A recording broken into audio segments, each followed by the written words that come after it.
The Big Swig was introduced to Splatoon 3 in December 2022 and is the newest regular weapon to the roller class. It has a lot of unique properties that make it stand out from the rest, and this is primarily centered around its ability to output quite a lot of paint. So let's discuss how to get the most out of this weapon in SalmonRun.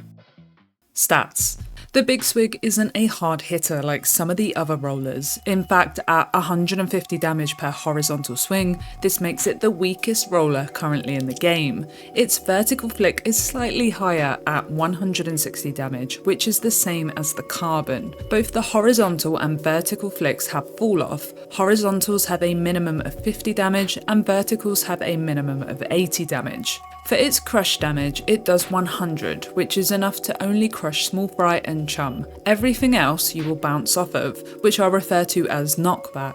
Knockback with the Big Swig is very noticeable and is part of the charm of the weapon. Enemies bounce off of you, which can be hard to navigate when things are particularly messy. However, like other rollers, if you lean into your enemy as you horizontally flick and then roll, you can abuse the crush damage. I speak a bit more about this in my carbon roller video. The Big Swig's vertical flick has impressive range and it allows you to create distance and safety for yourself. It also means that you can hit multiple enemies at once, giving the weapon some decent AoE. Its horizontal flicks have very little range, but given how wide the roller is, you do have AoE, being able to hit multiple enemies at once. This is something important to remember about the Big Swig. Whilst its damage isn't impressive, its ability to hit multiple enemies is, and is something to always try to incorporate. The Big Swig has the best ink tank efficiency if we're talking strictly about rolling. It can roll for approximately 30 seconds before needing to refill its ink tank,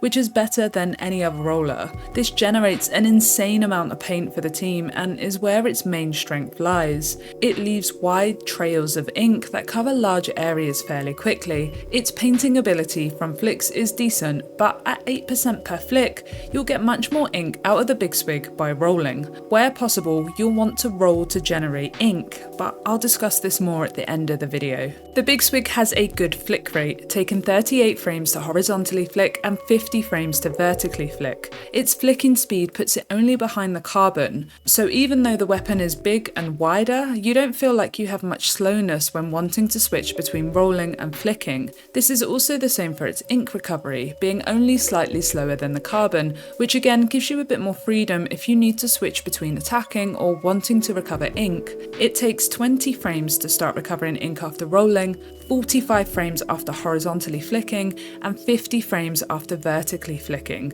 All of this gives the Big Swig good movement and good maneuverability, which helps so much during SalmonRun. Throwing a bomb will leave you with about 3 flicks and approximately 9 seconds of rolling. It's fine, but the main thing I'd recommend is to always make sure you have enough ink to roll to safety with. Boss slaying. The Big Swig's vertical swings will be what you use against most of the regular bosses due to the fact that they're longer ranged and have higher damage. Steelheads will take 2 hits, vertical or horizontal, but with the horizontal you'll need to be equal to the bomb or higher. I often opt for vertical flicks just for consistency. Steel eels and slamming lids can be hit once with either flick, then rolled into and damaged with crush damage. Scrappers will be annoying for the Big Swig, due in part to its large hitbox and its inability to defeat them quickly. They take 600 damage to stun and 500 damage to defeat the exposed driver. Sometimes I use bombs to speed this up, but I would not recommend having 2 or 3 of them aggro to you as you'll be sent flying and it can be quite hard to manage them. The Big Swig is really effective against flipper floppers and fish sticks, so it's important to keep an eye on these. Its horizontal fling can completely cover the flopper circle with one swing, and its vertical flings can reach fish sticks from the ground.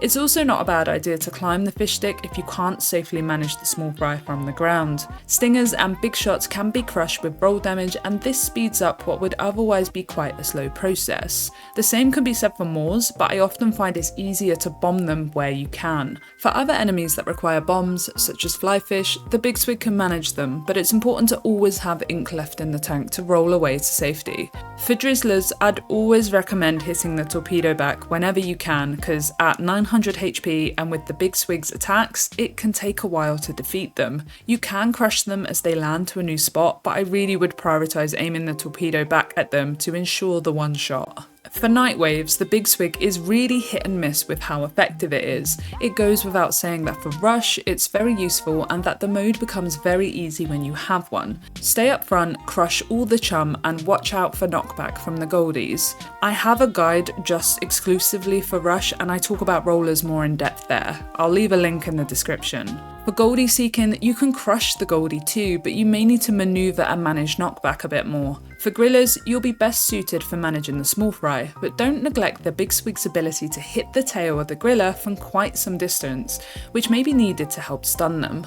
For Tornado, you may find you're the best weapon to manage lessers due to the crush damage, but also the ability to hit multiple of them at once. For Mothership, you can switch between vertical and horizontal flicks to manage crates further from you or multiple at once. Mudmouths and Cohort Charge may see you just running eggs and throwing bombs. Due to the Big Swig's mediocre DPS, for King Waves you might find yourself having more use by managing supports and protecting your teammates. Essentially being supportive, which I'll discuss more about in a second, but unless you can get yourself in a position where you can crush any of the kings, you'll find that flicking them won't achieve much damage, so you'll benefit more from managing the spawns to create golden eggs. Use specials liberally to achieve this and ensure that your teammates with powerful weapons have that safety and space to damage the kings. Part of Big Swig's role is recognising that you'll often take more supportive roles in most situations.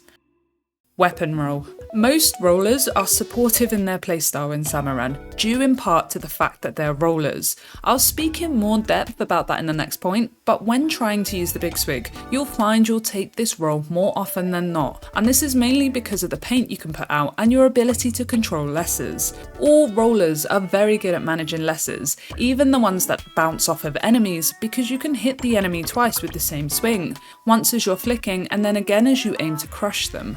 For Cohocks, you'll find yourself bouncing off them frequently, but you're still quite good at managing them as you can just repeatedly roll into them. You can also make it so that your flicks damage them, but your crush damage takes care of small fry and chum. In addition, there's also the method of leaning into your crush and being able to hit multiple hitboxes with one roll, like we spoke about earlier.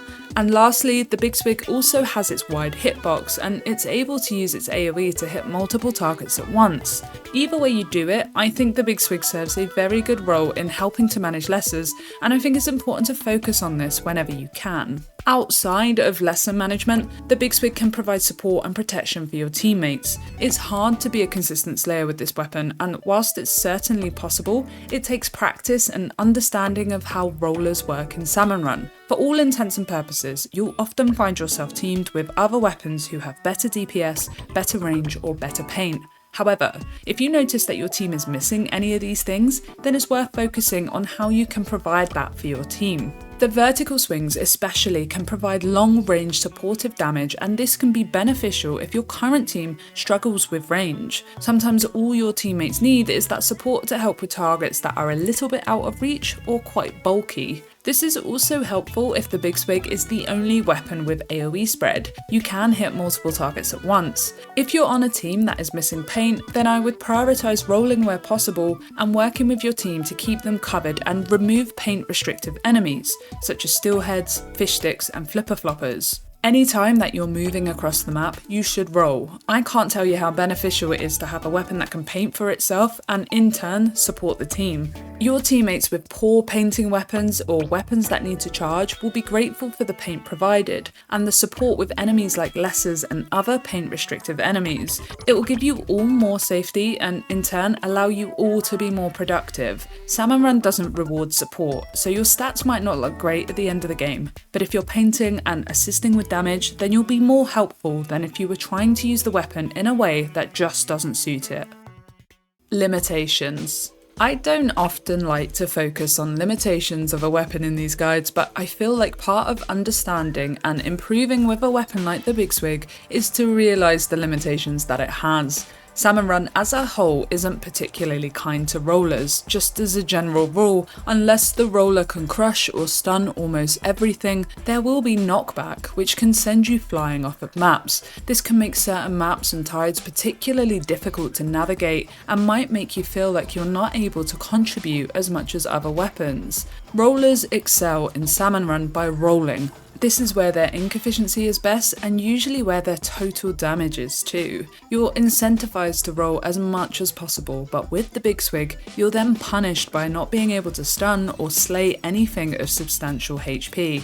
I mean, when it was first released, it couldn't even crush Chum. That came in a later update. Big Swig also has a big hitbox too, so it feels like you come into contact with everything and then get sent flying from the smallest interaction. So in that case, you might think, well, why not attack with horizontal and vertical flicks more often? Certainly its vertical flick covers a large range and gives you the ability to hit and damage enemies from safety and from under ledges, but rather frustratingly, the Big Swig's ink tank is really poor when only using its flicks. Each flick, horizontal and vertical, uses 8% of your ink tank. That's 12 flicks per full ink tank, and that doesn't even take into account situations where you may also roll or any egg or bomb throwing, which of course dramatically reduces the ink left in the tank. For context, only the Dynamo and the Flingser have heavier ink usages for their flicks, but they compensate for this with higher damage. The Big Swig does have faster flicks than both of those, which does help, but its entire gimmick is that it's a roller that can provide paint, yet in a lot of situations it can be hard to provide said paint. In PvP, you don't need to constantly apply damage to enemies. You will shark or you'll hide under ledges, but in SalmonRun, you will be forced to fight almost 24/7, so having only 12 flicks per full ink tank isn't as much as you think. When you're rolling, you're able to roll for about 30 seconds from a full ink tank, which is great until you bounce off of everything and spend most of the wave in a simulated pinball machine hell. So what you're left with is a weapon that unfortunately struggles in ways that other weapons simply don't. And I mean, this affects all rollers to some extent, but the Big Swig is a bit more of an outlier in its class. It feels way more punishing, and I suspect this is because its gimmick hasn't really translated over to SalmonRun well at all. How can a roller provide paint when it struggles to find the space to roll? And how can the Big Swig be a sneaky roller that sharks or ledge camps when those techniques aren't really a thing in SalmonRun? Yes, all weapons can manage all bosses, and I'm not saying this weapon has no value. What I'm saying is that it might be harder to see the value that it does have, and that, like all weaker weapons or weapons with some sort of handicap, it will be beneficial for you to understand what you can and can't do. With a weapon like the Big Swig, you support and you crush where possible, but you may find yourself limited in terms of ink and damage and need a bit more help from your teammates. Or learning to use specials with good foresight of potential snowball situations. Some of these issues get better as you play more, certainly things like awareness and understanding boss cycles, but playing with weaker weapons also forces you to improve with them. You can do well with this weapon, but you gotta understand that attempting to use it like maybe the Dynamo or the Carbon will just make you struggle. The Big Swig for me is a hard weapon to like in SalmonRun, but I do like it and I do think it's possible to achieve good results with it, but that isn't something that was immediately obvious to me. It's something that I've had to, and still do, work towards. Every new game of SalmonRun is a learning experience for me. The Big Swig has its moments to shine. Unfortunately, you just have to look a bit harder to see them. I hope this video helps you appreciate the Big Swig a little bit more. I've left links to 2 videos that go into more technical depth about the weapon. I'll catch you guys soon.